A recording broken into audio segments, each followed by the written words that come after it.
Hello दोस्तों, हमारे channel पे आपका स्वागत है। मेरा नाम अशोक है। मैं एक मिडिल क्लास फैमिली से हूँ। मैंने मेरे घर वालों को कहा था कि जब तक मैं अच्छी नौकरी नहीं करता शादी नहीं करूँगा।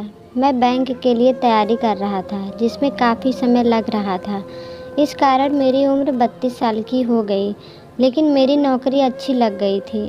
अब मेरे घर वालों को मेरी शादी की चिंता सताने लगी थी। उन्होंने कई जगह मेरे रिश्ते की बात चलाई, लेकिन कुछ बात नहीं बनी। हर जगह कुछ न कुछ समस्या हो जाती थी। इन्हीं सब बातों में 1 साल और बीत गया। मेरे मम्मी और पिताजी को जब ज़्यादा टेंशन होने लगी थी, वो सुबह शाम बस मेरी शादी की ही फिक्र किया करते थे। लेकिन फिर एक दिन उनकी कोशिश रंग लाई। काफ़ी दिनों तक ढूंढने के बाद एक रिश्ता आया था, जो घर वालों को जमा था। वो लोग गांव के थे और हमसे गरीब थे। घर वालों ने मुझे उस लड़की की तस्वीर दिखाई। लड़की अच्छी थी। मैं कहीं और शहर में नहीं नौकरी करता था। मम्मी और पापा ने लड़की को उस जगह जाकर देखा था। मुझे भी कहा था, लेकिन मैं आ नहीं पाया। मम्मी को लड़की पसंद आ गई थी। मम्मी ने कहा कि अब बस शादी जल्दी से करना है। शादी का ऐसा योग बन रहा था कि या तो शादी 15 दिन में हो या फिर 2 साल बाद।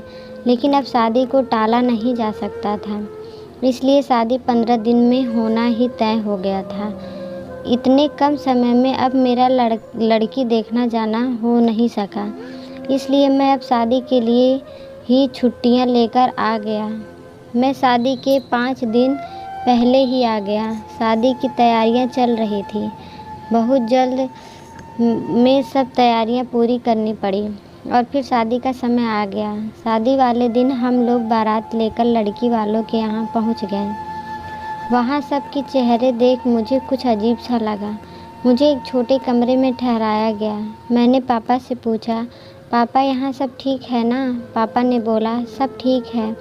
शादी गांव की थी। फेरों के समय भी लड़की ने अपना मुंह घूंघट से ढका हुआ था। शादी के बाद विदाई होकर हम सब लोग अपने घर आ गए। घर आने पर मेरी सुहाग रात के पहले ही मेरी मम्मी और पापा मुझे अकेले में ले जाकर कुछ ऐसा बताते हैं जो मैंने पहले नहीं सुना। वो बोले कि हमारे घर में एक रिवाज और प्रथा है कि शादी होने के 15 दिन तक दूल्हा अपनी दुल्हन का मुंह नहीं देखता। मैंने बोला, यह क्या? आज से पहले तो आपने इसके बारे में मुझे नहीं बताया। वो बोले कि पहले नहीं बता सकते थे, क्योंकि पहले बताना अशुभ होता है, इसलिए यह शादी के बाद ही बताया जाता है। मुझे समझ नहीं आ रहा था कि यह बात एकदम से कैसे आ गई, लेकिन फिर मम्मी पापा के ज़्यादा जोर देने के बाद मुझे मानना ही पड़ा। पिताजी ने मुझे एक काला कपड़ा भी दिया। कहा कि इसे बांधकर ही कमरे में जाना, गलती से इसे खोलना नहीं। मेरे मन में कई तरह के सवाल और विचार आ रहे थे, लेकिन मुझे उनकी बात माननी ही पड़ी, क्योंकि वो जिस तरह से मुझे समझा रहे थे, मुझे उनकी आंखों में थोड़ा डर भी लग रहा था। इसलिए मैंने उनकी बात मान ली। मैं काला कपड़ा लेकर अपने कमरे में गया, दरवाज़ा बंद किया और मेरी पत्नी सेज पर मुंह ढके पहले ही बैठी थी। मैंने अभी काला कपड़ा अपनी आँख पर नहीं बांधा था।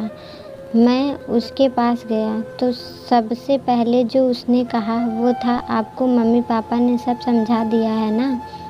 मैंने पूछा, उन्होंने तुम्हें भी कहा है? वो बोली, हाँ, मुझे भी उन्होंने कहा है और हमें उसका पालन करना होगा। आपको सिर्फ मेरा मुंह नहीं देखना है 15 दिनों तक। मेरी पत्नी मेरे सामने थी, लेकिन मैं उसका मुंह नहीं देख सकता था। मैंने अपना काला कपड़ा उसे दिया और उसकी ओर पीठ करके बैठ गया। उसने कपड़ा मेरी आंखों में जोर से बांध दिया। कपड़ा बांधने के बाद मैंने उसको हाथों को अपने हाथ में लिया। बहुत ही कोमल थे। उसके बाद मैंने करीब आधी रात तक उससे बहुत बात की। मैं उसे नहीं देख पा रहा था, लेकिन उसकी तस्वीर मैंने देखी थी। इस तरह बंद आंखों के बीच हमारे नए जीवन की शुरुआत हो रही थी। दिन में भी इस बात का विशेष ध्यान रखना पड़ता था। वो पूरा समय घूंघट में ही रहती थी। शादी के पहले मुझे प्यार क्या होता है इसका पता नहीं था, लेकिन शादी के बाद मुझे अपनी पत्नी से प्यार हो गया था।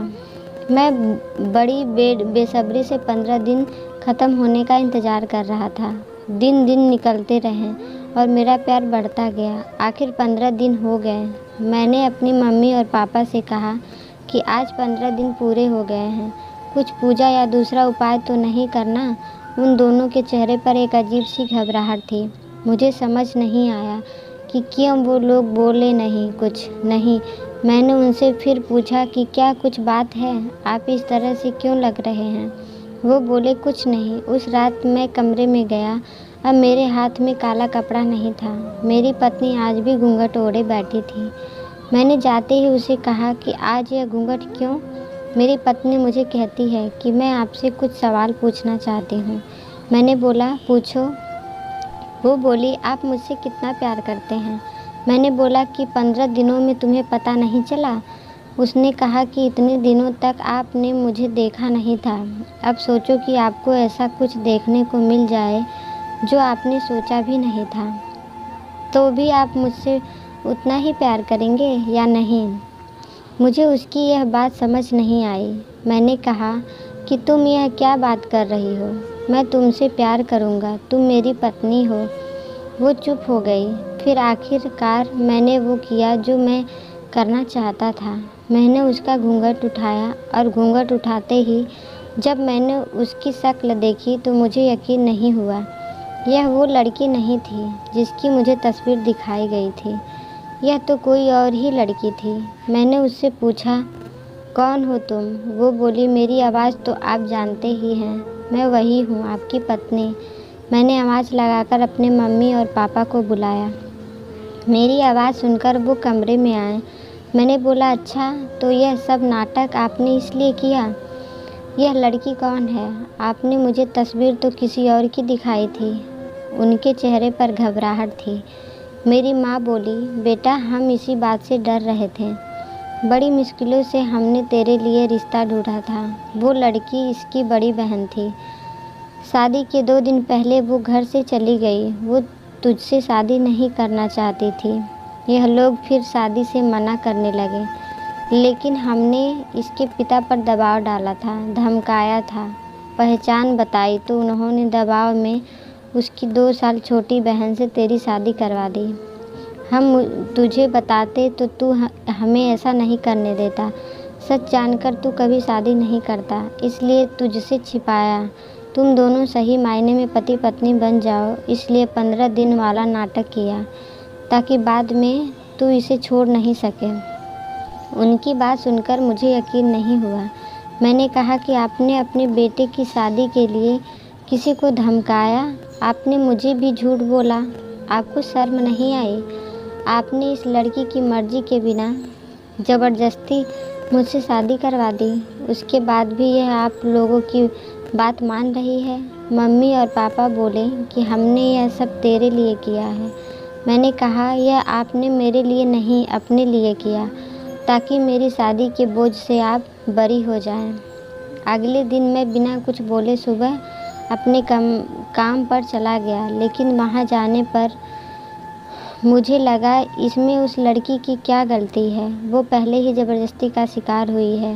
मैं यही सोचता रहा और मुझे उसकी आवाज़ से भी प्यार हो गया था। मैं 2 दिन बाद ही अपने घर वापस आया। मैं उसे लेकर उसके घर गया। उसके घर वालों से माफ़ी मांगी। उनकी आंखों से आंसू थे। फिर मैंने उनसे पूछा क्या तुम मुझसे प्यार करती हो। वो बोली कि मैं अपने आप को खुशकिस्मत समझती हूँ कि आप जैसा पति मुझे मिला। जो भी हुआ वो हम दोनों को मिलाने के लिए हुआ था। मैं आपके लिए और आप मेरे लिए बने थे, तभी आप अपने आप रिश्ता बनते गए। उसकी इन्हीं बातों पर मैं उसे और ज़्यादा प्यार करने लगा हूँ। अब मेरा फ़र्ज़ है कि मैं उसे दुनिया भर की खुशियाँ दूँ। अगर आपको ये कहानी अच्छी लगी हो तो लाइक करें, शेयर करें और ऐसे ही कहानियों के लिए हमारे चैनल पर नए हो तो हमारे चैनल को सब्सक्राइब ज़रूर करें। वीडियो देखने के लिए आपका धन्यवाद।